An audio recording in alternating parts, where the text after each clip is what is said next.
Chapter 4. Arlene. It was not even 7 o'clock. Someone was shaking her shoulder, and without being exactly conscious, she knew by instinct that it was her boy. Mama, are you awake? Yeah. Can Jerry come in and take a shower? She blinked and squinted at the clock. She had another half an hour to sleep. Nothing should have been happening now. A dream, maybe? But that's it. Who's Jerry? My friend. She hadn't known Trevor to have any friends named Jerry, and now she had forgotten the original request. Use your own judgment. I'll be up in a half hour. She folded a pillow around her head, and that was the last thing she remembered until the alarm clock went off and she threw the pillow at it. A few minutes later, as she set a bowl of hot cereal in front of the boy, a total stranger popped out of the hall and into the kitchen. She was all set to scream, but felt too embarrassed to follow through. Maybe because, out of the three of them, she was the only one who seemed the least bit surprised.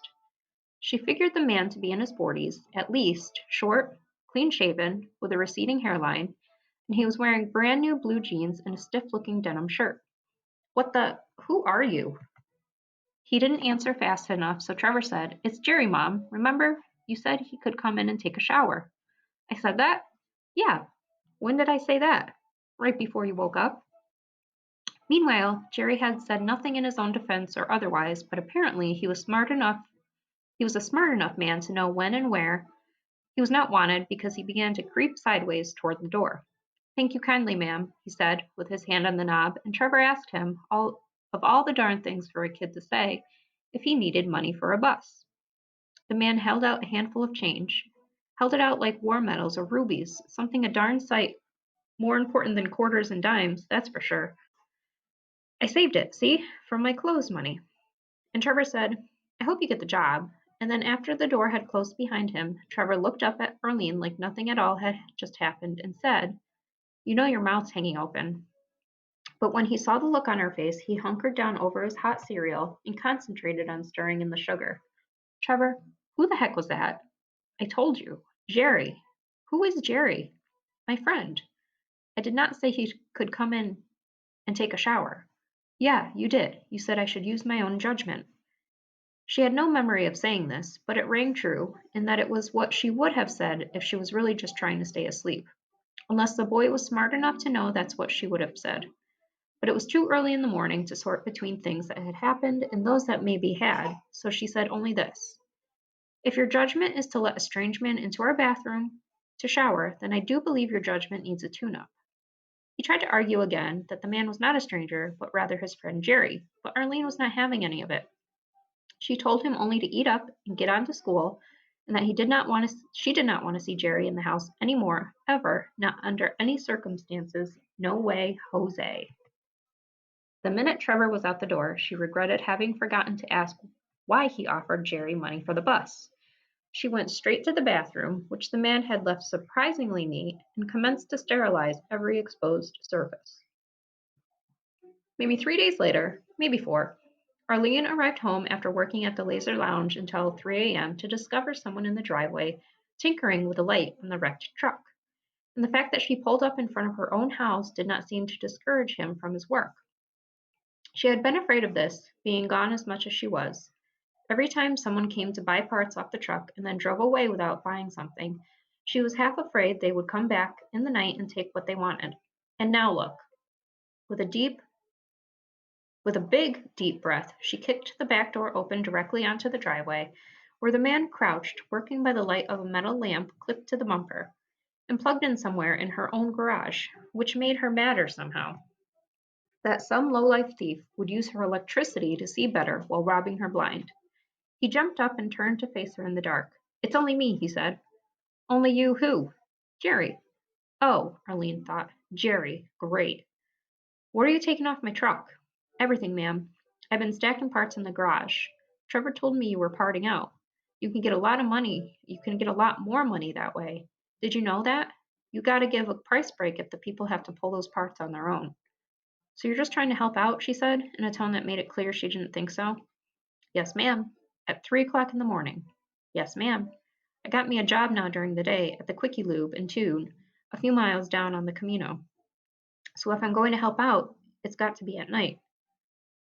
She couldn't see his face as well as she'd have liked.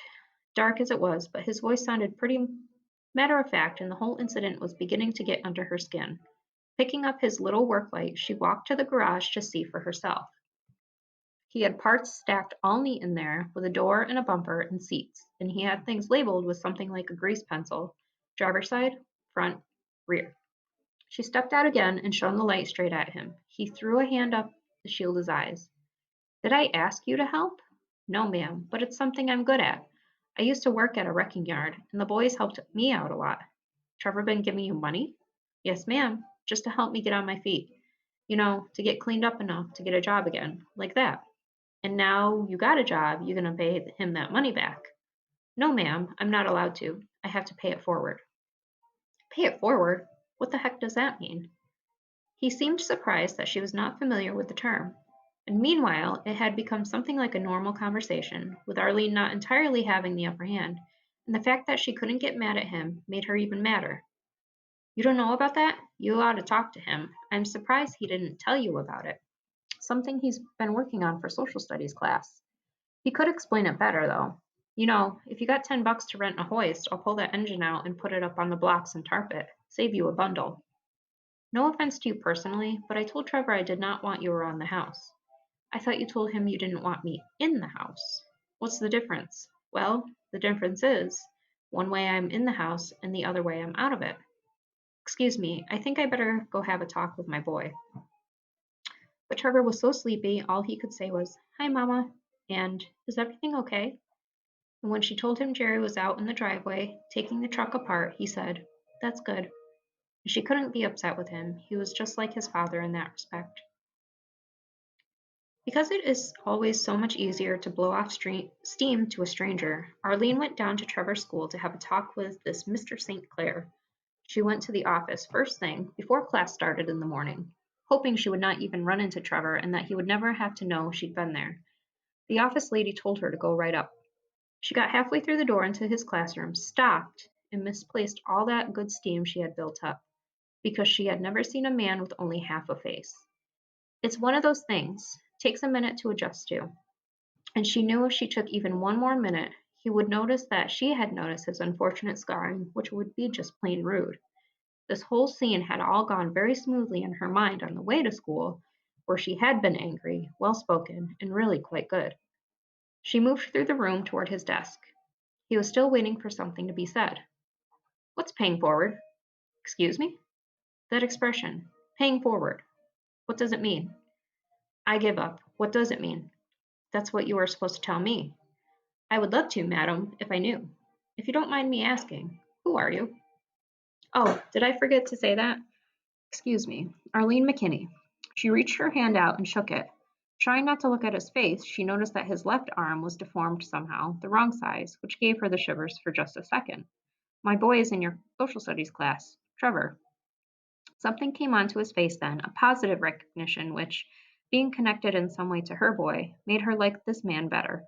Trevor, yes, I like Trevor. I particularly like him. Very honest and direct. Arlene tried for a little sarcastic laugh, but it came out a snort, a pig sound, and she could feel her face turn red because of it. Yeah, he's all of that, all right. Only you say it like it's a good thing. It is, I think. Now, what's this about paying forward? I'm supposed to know something about that? Actually, she'd been hoping for a laugh, a smile, something besides his businesslike manner. A bad sense was forming of Mr. St. Clair looking down his nose at her in some way she could never entirely prove. It has something to do with an assignment you gave out. That's what Trevor said. He said it was a project for your social studies class. Ah, yes, the assignment. He moved to the blackboard, and she swung out of his way as though there was a big wind around him that kept her from getting too close. I'll write it out for you exactly as I did for the class. It's very simple. And he did. Think of an idea for world change and put it into action. He set his chalk down and turned back. That's all it is. This paying forward must be Trevor's own idea.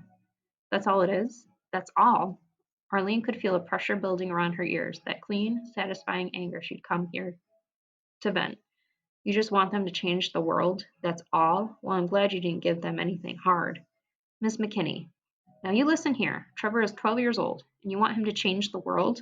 I never heard such bull. First of all, It's a voluntary assignment for extra credit. If a student finds the idea overwhelming, he or she need not participate.